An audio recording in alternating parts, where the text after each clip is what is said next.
Ang mga pinakabagong balita at mahalagang isyu na walang kinikilingan, walang pinoprotektahan. Noon at ngayon, serbisyong totoo ng GMA News.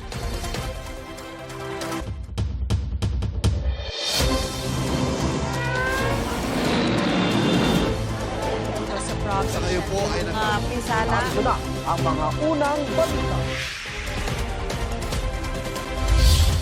Muling pag-aaralan ng Land Transportation Franchising and Regulatory Board, LTFRB, ang mga petisyon ng ilang transport group para sa taas pasahe. Kasunod nito ng utos si Transportation Secretary Giovanni Lopez na simulan na ang pagproseso sa mga fair hike petition. Sa kasalukuyan, nakabinbin ang petisyon ng grupong Manibela na dagdag na 2 piso, habang 10 pisong dagdag ang hilin ng grupong Piston. Sa gitna ng rally ng Manibela kahapon, dumating si LTFRB Chairman Vigor Mendoza. Sabi niya, pinag-aaralan din nila ang posibleng pagtaas ng fuel discount sa 15 pesos kada litro para makatulong sa mga jeepney driver at hindi kailanganing magtaas ng pamasahe.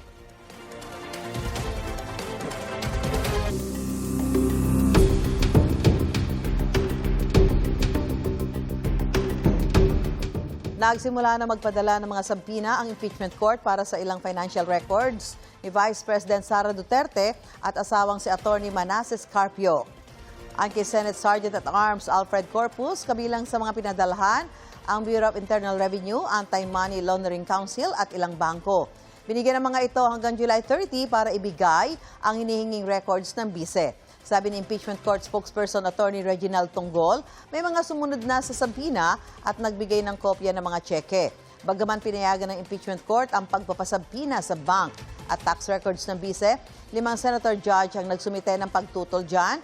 Kabilang sa mga tinutulan nilang masampina ay records ni Duterte nung hindi pa siya Vice President.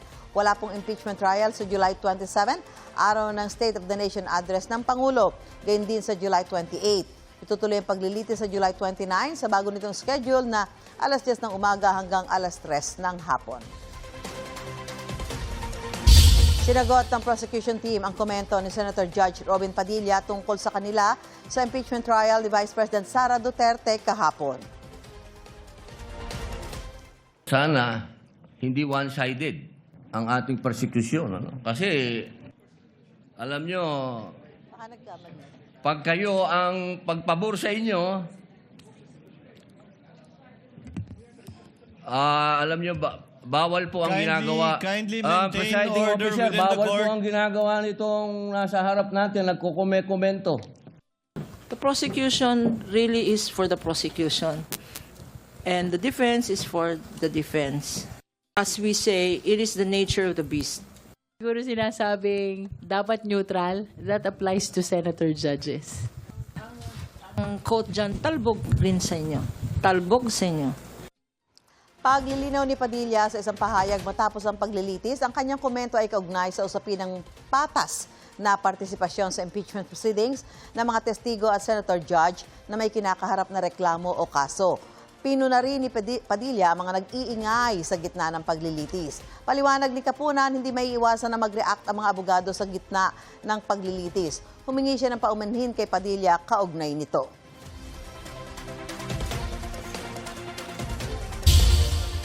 Nakapulong ni Chinese Foreign Minister Wang Yi ang kanyang counterpart sa Pilipinas na si Secretary Maria Teresa Lazaro.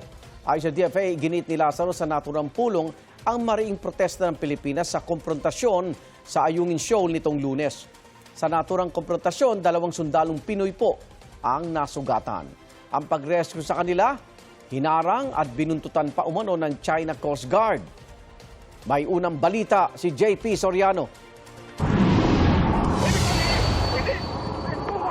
Matapos ang pangahampas ng China Coast Guard sa mga tauhan ng Philippine Navy sa Ayungin Shoal, nagsagawa ang Philippine Coast Guard ng medical evacuation para sa 2 sugatang sundalo na kasama sa mga nakaistasyon sa BRP Sierra Madre.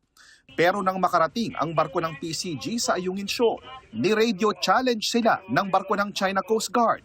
China has indisputable sovereignty over Nansha Qundao and its adjacent waters, including Renaijiao. Parang ang ambulansya, kailangan pa daw magpaalam sa kanila. We never ask permission from the Chinese government. Kasunod nito, dumating ang 4 na barko ng CCG. Isa sa mga barko ang nag-deploy ng inflatable boat na humarang sa rubber boat ng PCG. Nasakay ang doktor at nurse na susundo sa mga sugatang sundalo. Pero di napatinag ang PCG at narating nila ang mga sugatang sundalo 11:30 ng umaga. Yari kahit nakabuntot ang CCG 5308 sa buong operasyon. Na-evacuate ang mga sundalo at na-turn over sa AFP alas 8 ng umaga. Accordingly, the 2 of this AFP personnel experienced head trauma.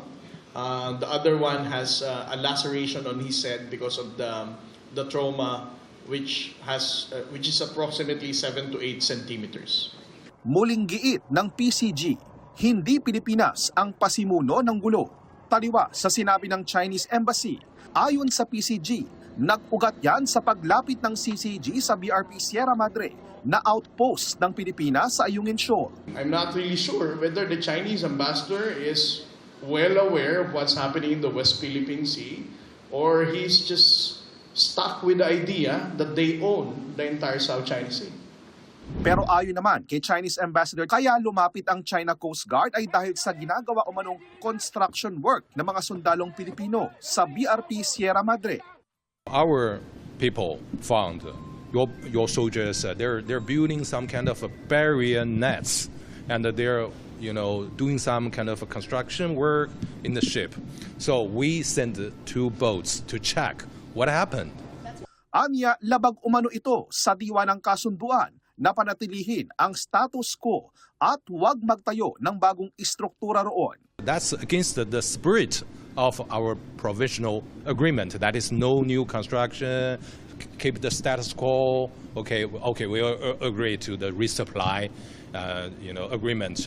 But we found they're doing something new. Then they send boats and people to challenge us, ask us leave, to provoke or something. Then something happened. So that's the whole story. Sinisikap naming makuha ang pahayag ng DFA at Malacanang tungkol dito. Nakaharap ni Foreign Affairs Secretary Maria Teresa Lazaro si Chinese Foreign Minister Wang Yi sa bilateral meeting sa gitna ng 59th ASEAN Foreign Ministers Meeting. Ang pagpunta sa Pilipinas ng isa sa pinakamataas ng opisyal ng China para sa ASEAN Summit na taon, 2 araw matapos ang insidente sa pagitan ng China Coast Guard at mga Pilipinong sundalo nagbabantay sa BRP Sierra Madre sa West Philippine Sea. Ayon sa DFA, iginiit ni Lazaro ang mariing protesta ng Pilipinas kaugnay sa insidente sa Ayungin Shoal. Inihayag din ang pagkabahala ng Pilipinas sa mga aksyong lumalabag sa karapatang pandagat at naglalagay sa mga Pilipinong mangingisda at sundalo sa peligro. Iginiit din ni Lazaro ang pag-aalis ng mga natitirang istruktura sa Baho de Masinloc. Tinawag ding nakaiinsulto, nakababahala at hindi katanggap-tanggap ang video ng China Daily na inihalin tulad ang mga Pinoy sa mga unggoy. Bago ito, ipinatawag ni Pangulong Bongbong Marcos si Chinese Ambassador Qin Quan at ipinarating ang protesta ng Pilipinas kaugnay sa nangyari sa Ayungin Shoal.